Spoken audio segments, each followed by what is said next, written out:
नमस्कार दोस्तों, अगर आपको भारत और न्यूजीलैंड के बीच खेला गया पहले टेस्ट मैच के दूसरे दिन का रोमांच पसंद आया हो तो हमारी इस वीडियो को दिल से एक लाइक जरूर कीजिएगा। आज की वीडियो का लाइक टारगेट 400 लाइक का है, तो इस वीडियो को आप दिल से लाइक करना बिल्कुल भी ना भूलें। दोस्तों, भारत और न्यूजीलैंड के बीच 3 मैचों की टेस्ट सीरीज खेली जा रही है और इस टेस्ट सीरीज के पहले और सबसे रोमांचक पहले टेस्ट मुकाबले में आज क्रिकेट इतिहास की 2 सबसे बड़ी टीमें एक दूसरे से भिड़ी। इस बार रोहित शर्मा की भारतीय टीम के सामने टॉम लेथम की न्यूजीलैंड की क्रिकेट टीम खड़ी थी। बेंगलुरु के चिन्नास्वामी स्टेडियम में पहले दिन का खेल बारिश में रद्द होने के बाद दूसरे दिन सूरज की पहली किरण के साथ ही इंडिया न्यूजीलैंड के बीच इस रोमांचक पहले टेस्ट मैच की धमाकेदार शुरुआत हुई, जहां टॉस के बॉस एक बार फिर भारतीय कप्तान रोहित शर्मा बने। उन्होंने टॉस जीतकर पहले बैटिंग करने का फैसला किया, जहां टीम इंडिया की प्लेइंग 11 में इस मैच में कई बड़े बदलाव देखने को मिले।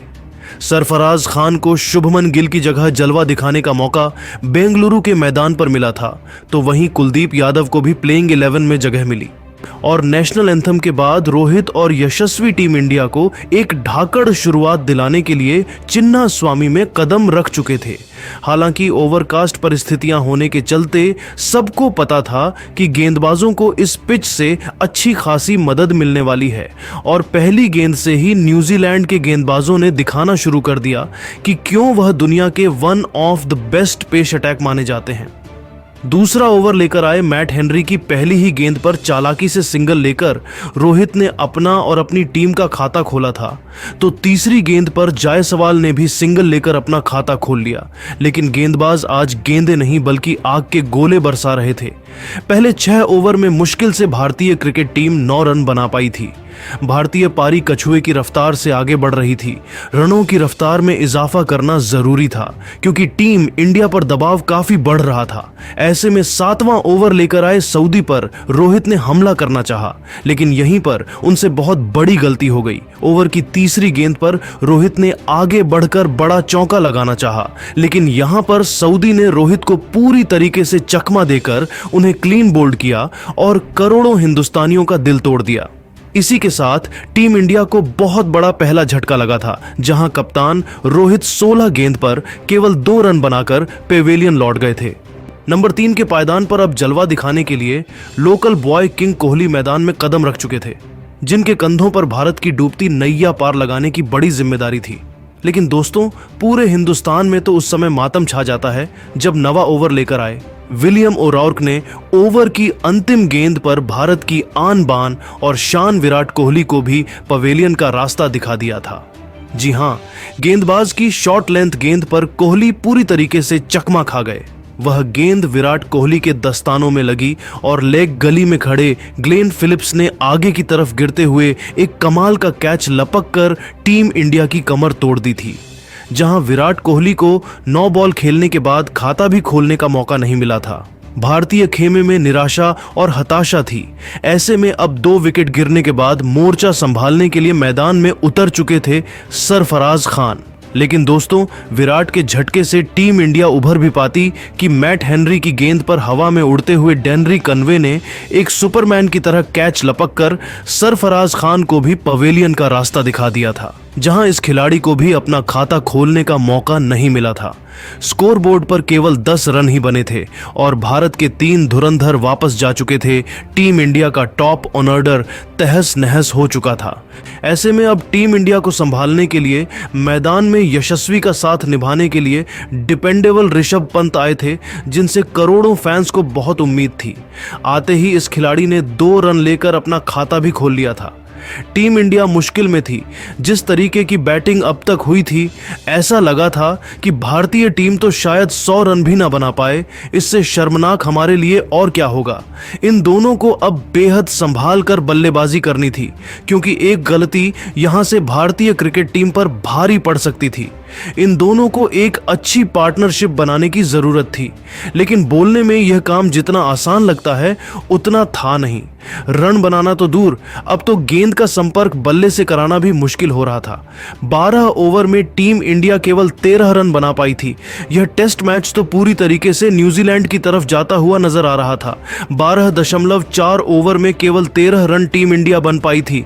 तभी एक बार फिर मूसलाधार बारिश आ जाती है। हालांकि बहुत जल्द बारिश के बाद दोबारा जब मुकाबला शुरू होता है, तब आते ही पंत ने चौके से अपना खाता खोला और संभलकर बल्लेबाजी करते हुए इन दोनों ने टीम इंडिया को आगे बढ़ाना शुरू कर दिया था।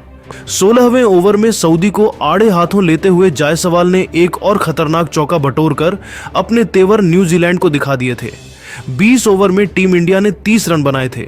अभी भी भारत दबाव में था। ये दोनों एक अच्छी पार्टनरशिप बनाने की भरपूर कोशिश कर रहे थे। लेकिन दोस्तों, तभी विलियम ओ रोर्क की गेंद पर जायसवाल ने बड़ा शॉट लगाना चाहा, लेकिन वह केवल फील्डर को ढूंढ बैठे, जहां एजाज पटेल ने उनका कैच लपक कर टीम इंडिया को चौथा झटका दे दिया था, जहां यशस्वी 63 गेंद पर 13 रन बनाकर पेवेलियन लौट गए। तो दोस्तों, गरीबी में आटा गीला उनके आउट होने के बाद मैदान में उतरे केएल राहुल, जिनके पास मौका था टीम इंडिया के लिए सुपर हीरो बनने का, लेकिन उनकी खराब फॉर्म एक बार फिर उनके लिए सबसे बड़ी मुसीबत बनी। जहां विलियम और रुक ने इस बार के एल राहुल को विकेटकीपर टॉम ब्लंडेल के हाथों कैच आउट करवाकर आधी टीम इंडिया को केवल 33 रनों पर समेट दिया था। जहां अब टीम इंडिया की आखिरी उम्मीद बनकर पंत के साथ सर रविंद्र जडेजा मैदान में मोर्चा संभालते आ चुके थे। लेकिन दोस्तों, फिर जो हुआ, कोई अपनी आंखों पर भरोसा नहीं कर पाया। जी हां, इस बार मैट हेनरी ने रविंद्र जडेजा को भी बिना खाता खोले एजाज पटेल के हाथों कैच करवाकर भारतीय बल्लेबाजी क्रम को पूरी तरीके से तहस नहस कर दिया था। जहां लंच तक टीम इंडिया 23.5 ओवर में केवल 34 रन बना पाई थी और हमारे 6 बल्लेबाज न्यूजीलैंड के सामने घुटने टेक चुके थे।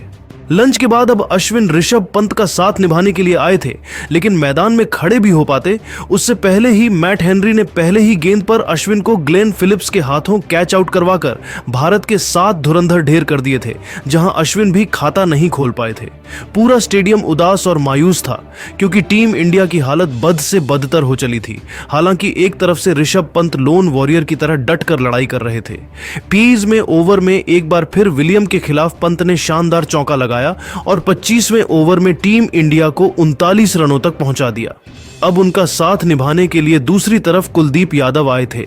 लेकिन दोस्तों, अगले ही ओवर में मैट हेनरी ने ऋषभ पंत को भी पवेलियन भेजकर टीम इंडिया की आखिरी उम्मीद भी तोड़ दी थी।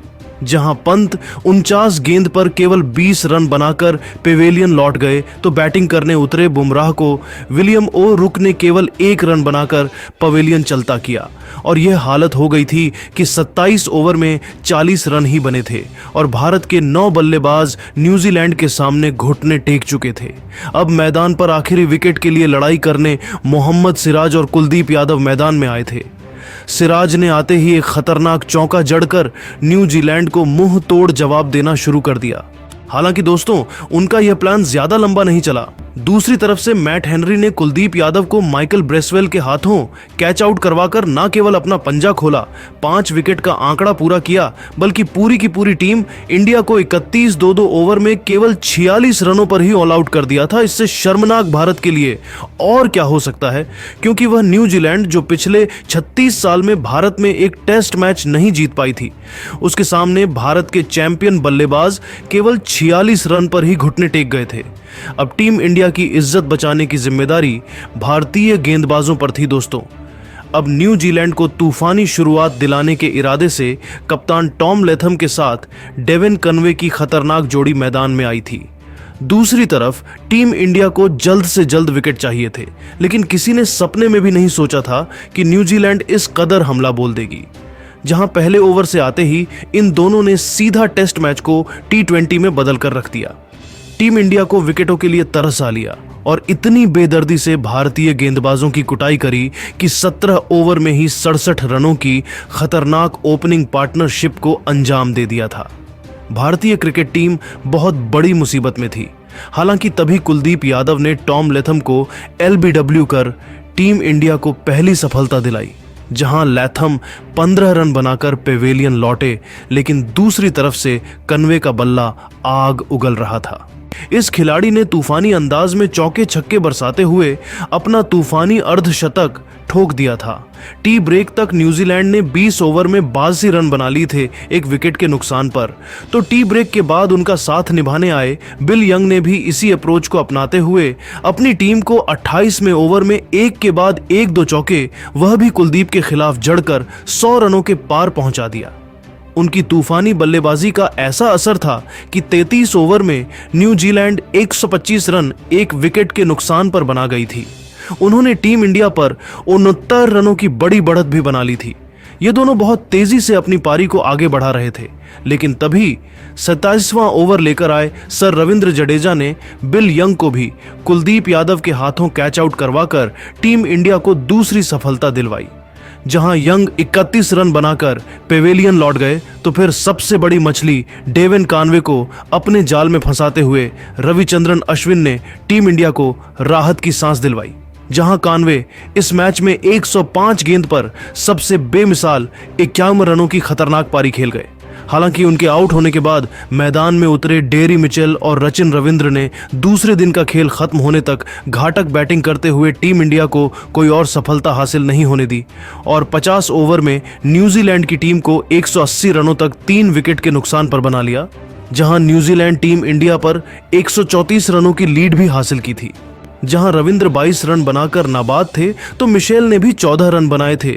इसके बाद अंतिम ओवर में बुमराह, अश्विन और जडेजा का तूफान आया और न्यूजीलैंड की टीम के अगले 5 विकेट भारतीय टीम अब जल्द ही चटका लेगी और इस मैच में वापसी करके इस मैच को जीतेगी भी। अब देखना काफी दिलचस्प हो चुका है कि तीसरे दिन किस तरीके से भारतीय गेंदबाज टीम इंडिया को मैच में वापस लेकर आते हैं।